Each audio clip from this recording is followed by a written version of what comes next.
Junior ডাক্তাররা অত্যন্ত শক্তিশালী, তারা প্রচুর কষ্ট করেছেন, সংযম করেছেন, তারা লড়াই দেখিয়েছেন, শিখিয়েছেন। তাদের সঙ্গে বাংলার আপামর মানুষ আছে, আমরাও আছি।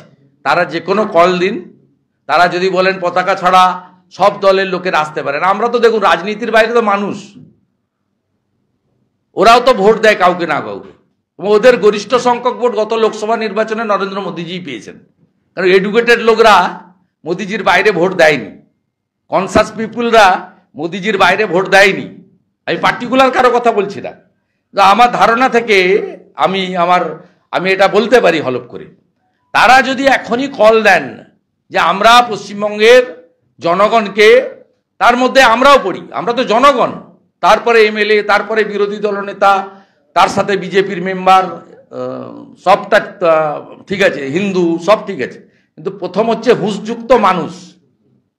হুঁশ আছে বলেই আমরা মানুষ। ওরা একটা কল দিক, আমরা সবাই এক্ষুনি চলে যাবো, গাড়িতে উঠে পৌঁছে যাবো, পতাকা নিয়ে যাব না, জয় শ্রীরাম বলবো না, বিজেপি জিন্দাবাদ বলবো না, আমরা চলে যাবো।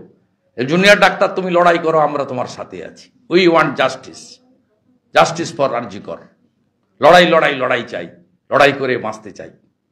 কিন্তু এই মুহূর্তে যা অবস্থা, জুনিয়র ডাক্তারদের কি আরো বসে দরকার আছে নাকি না এবার কাজে ফিরবে? আমি ওদের অ্যাডভাইস করতে পারবো না। দে আর ইন্টেলিজেন্ট, দে আর কম্পিটেন্ট, তারা যথেষ্ট মেধাযুক্ত নাগরিক, ওরা জানে কোনটা what to do, what not to do. ঠিক আছে, এবার থামুন। এবার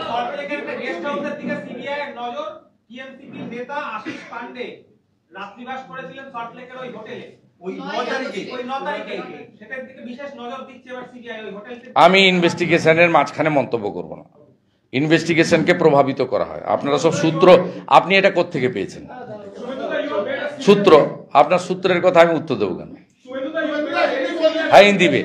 आज भारतीय जनता पार्टी का प्रदेश मुख्यालय से हमारी जो प्रेस वार्ता था उसमें यही मुद्दा है, बंगाल में जो 9 अगस्त का इंसिडेंट हुआ, पेनफुल शेमफुल इंसिडेंट हुआ, वो इंसिडेंट का बाद हेल्थ डिपार्टमेंट का बहुत सारा स्कैम सामने आया।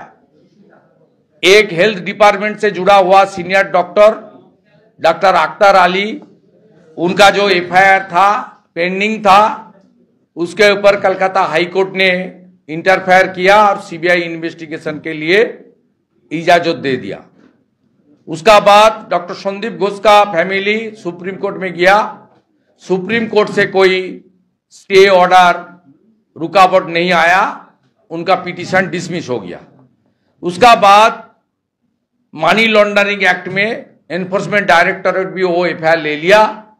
उसका बाद खड़दा पीएस में एडवोकेट कौस्तुभ बागची बहुत सारा करप्शन का इशू के ऊपर प्रोक्योरमेंट टेंडर प्रोसीड्योर, उसके ऊपर एक एफआईआर किया था। उसका एफआईआर भी इन्वेस्टिगेशन के अंदर आ गया।